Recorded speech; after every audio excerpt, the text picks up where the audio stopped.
So we got together for a fishing trip, 3 couples, me and Laura, my friend Owen and his wife Karen, and Scott and his wife Lisa. As usual, we decided to get out into the countryside, relax, grill kebabs, and just relax.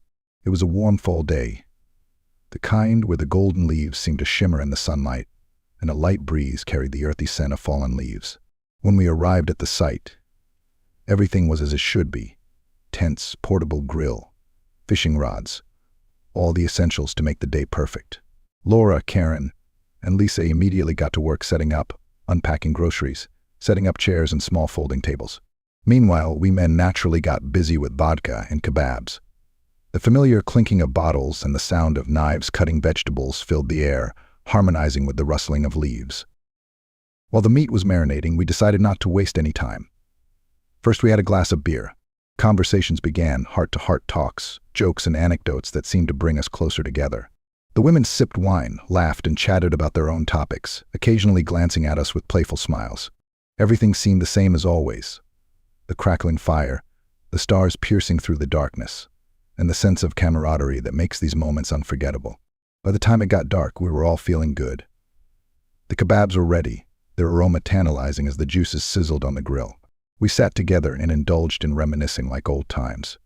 Laura and Karen were whispering about something, snuggled up against each other, and Lisa snuggled up to Scott, giggling at one of his jokes. I looked around and thought, this is it, life. This is what it's all about. It was dark in the forest, the stars sparkled overhead like tiny diamonds scattered across velvet, and the warmth from the fire enveloped us like a comforting hug. Although technically it was already fall, the summer warmth still lingered in the air. The silence of the forest was broken only by the crackling of wood, the faint buzzing of mosquitoes, and the rare cries of an owl in the distance. Toward nightfall, when everyone had had a lot to drink, we all went to our tents. Laura and I set up in ours, Owen and Karen in theirs, and Scott and Lisa in the other. Tired and tipsy from the day's activities, we quickly began to drift off to sleep. Laura fell asleep almost immediately, her steady breathing soothing in the silence of the tent, but I lay there unable to sleep. Though I was exhausted, something kept me tossing and turning, and my thoughts wandered aimlessly.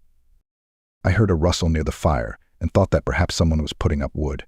Curiosity got the best of me, and I stepped out of the tent to check it out. When I came out, I was blasted by the cool night air. Karen was sitting by the fire, alone. Owen was nowhere to be seen. The light of the fire danced across her face, giving it an almost ethereal glow. I asked why she was awake, and she replied, "I just can't sleep."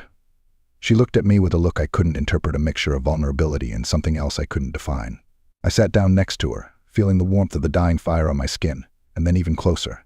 The night was warm, the fire was still crackling quietly, and the vodka had done its job, leaving us both in a hazy, relaxed state. I looked at her, and she looked at me in return. Her gaze lingered, and for a moment, seemed as if time had stopped. And then, somehow, it just happened. There were no words, just eyes and breath and hands. Karen and eventually we moved away from the fire to where the willow bushes grew, their slender branches swaying gently in the wind. Everything unfolded quickly, silently, as if on autopilot. The fire had almost burned out, and only smoldering embers remained, casting a faint red light around us. I didn't think about anything at that moment. Everything happened by itself, as naturally as the fire was burning out in the wood. We sat in silence afterward, the weight of what had just happened settling heavily between us. I didn't know what to say, and neither did she. My mind was foggy, a whirlwind of emotions raged inside me, and a heavy feeling settled on my soul, as if I had done something wrong. But by then, it was too late. Eventually, Karen got up and quietly walked back into the tent, her footsteps barely audible on the soft ground. I stood by the fire for a while longer, staring at the embers in deep in thought. The silence of the night seemed louder, pressing down on me, and the air seemed colder than before. The next morning, everyone gathered as if nothing had happened. The sun had risen, coloring the forest in warm golden hues. Laura laughed, her voice light and carefree, and Owen made toasts with his usual enthusiasm. Scott and Lisa were bickering playfully about something trivial, their laughter reinforcing the conversation. I sat watching Karen from around the campfire and realized the gravity of what we had done the night before. Her expression was unreadable, her smile the same as always, but I couldn't shake the memory of her eyes in the firelight. The day passed, but the night stayed in me, its echoes a constant reminder of a moment that could never be undone.